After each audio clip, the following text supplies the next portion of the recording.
सभी को मेरा नमस्कार। स्वागत है आपका मेरी YouTube channel smart maths with Ravi sir में। आज मैं एक नई चीज़ लेकर आया हूँ। तो बच्चों ने मुझसे स्कूल में कहा था कि सर जो इनके पूरे नंबर आते हैं फुल या जो मेरिट में आते हैं वो उनकी कॉपी कैसी रहती है।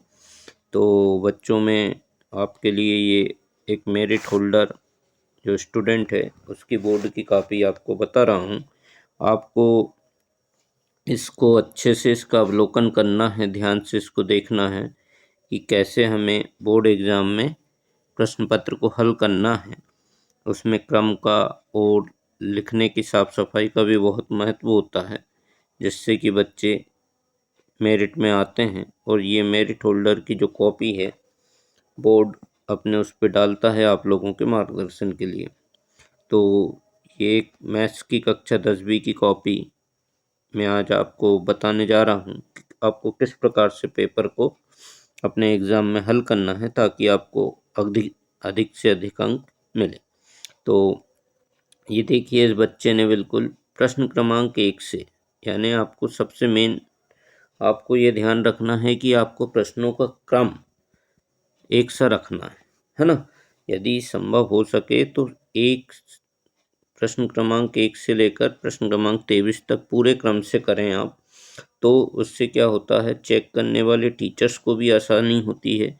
और यदि आप उसको जिगजैग कर देते हैं तितर बितर कि पहले 5वां कर दिया, फिर 18वां कर दिया, फिर दूसरा कर दिया, फिर 19वां कर दिया, तो ऐसे में जो शिक्षक चेक करते हैं उनकी आपके प्रति मानसिकता थोड़ी सही नहीं बनती है, जिसके आपको हो सकता है नुकसान हो जाए।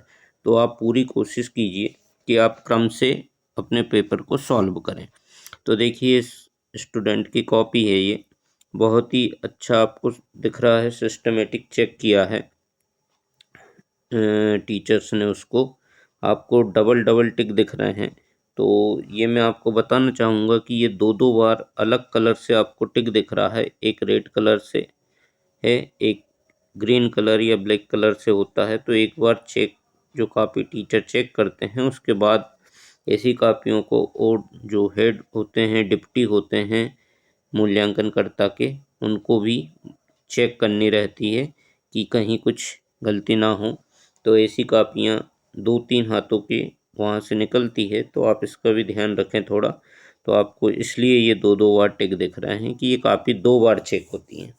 तो देखिए, इस बच्चे ने, जिसकी भी ये कॉपी है, बहुत अच्छा सिस्टमेटिक प्रश्न क्रमांक 1 लिखा, फिर लाइन छोड़ी, प्रश्न क्रमांक 2 लिखा, इस प्रकार से प्रश्न क्रमांक 3, प्रश्न क्रमांक 4, और बहुत ही सफाई से उसने किया है। यहाँ पर ये आपको नंबर यहाँ पर दिखाई नहीं देंगे कि टीचर ने नंबर कितने दिए हैं, उसको हाइड कर दिया जाता है। तो ये बहुत ही सिस्टमेटिक, आपको हर पेज पर डबल चेक के टिक दिख रहे होंगे। तो वो इसीलिए होती है जो अभी मैंने कारण बताया। ये आपको बिल्कुल क्रम से क्वेश्चन दिखेंगे इसमें, है ना। ये दूरी का फार्मूला लगाया उसने सिस्टमेटिक, 2 बिंदु पी और क्यू दिए हैं।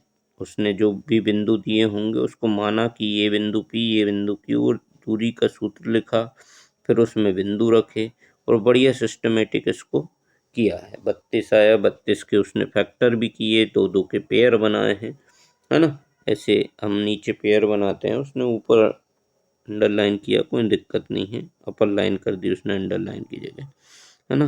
पर बहुत ही सिस्टमेटिक ये कॉपी में क्वेश्चन को किया गया है। यहाँ पर देखिए 2 बिंदु दिए हैं, जिसमें एक वेरिएबल पॉइंट दिया है और बीच की डिस्टेंस दी है।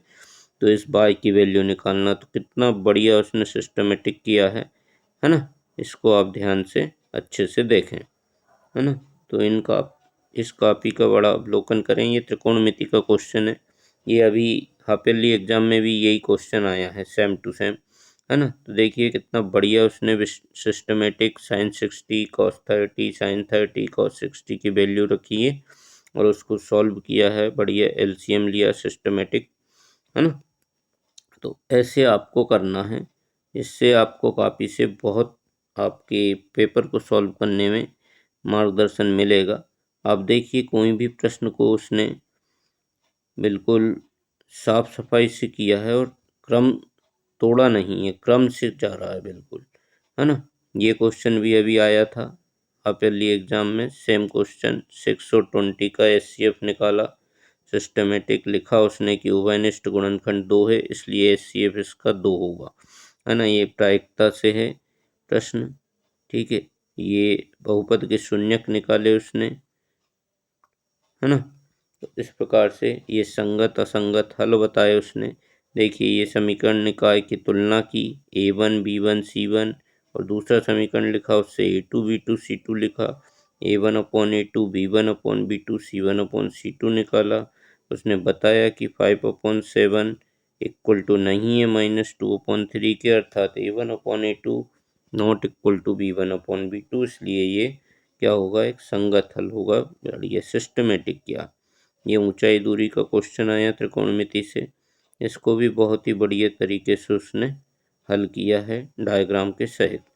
तो आप लोगों को भी बच्चों ऐसे ही पेपर को हल करने की कोशिश करना है कि जहाँ तक संभव हो सके, यदि हमसे पूरा पेपर बन रहा है तो हम क्रम को क्यों गलत करें, है ना। क्रम से आप करेंगे तो चेक करने वाले शिक्षक को भी परेशानी नहीं होगी और आपके प्रति मानसिकता उसकी सही रहेगी, है ना, जिससे कि आपको अच्छे नंबर मिलने की संभावना रहती है। तो ये देखिए आप, ये पूरी कॉपी हमने आपको बता दी, है ना। ये मेंसुरेशन से क्वेश्चन है ना। तो बहुत ही बढ़िया तरीके से उसने इसको भी हल किया है। कैप्सूल का पृष्ठीय क्षेत्रफल निकाला है। ये सन 2024 की मेरिट होल्डर स्टूडेंट की कॉपी है, तो आप इसका अच्छे से अवलोकन करें, है ना, और इसको पेपर को सॉल्व करें आप पिछले वर्षों के पेपर को, तो आपको बहुत आसानी होगी। और भी यदि आपको कोई रिक्वायरमेंट है तो आप उसको कमेंट्स में लिख सकते हैं, है ना। कक्षा 10वीं की कॉपी है, यदि 12वीं वाले विद्यार्थियों को भी आवश्यकता है तो आप बताएं, मैं 12वीं की कॉपी का भी आपको अवलोकन कराऊंगा। ठीक है बच्चों, thank you, have a nice day.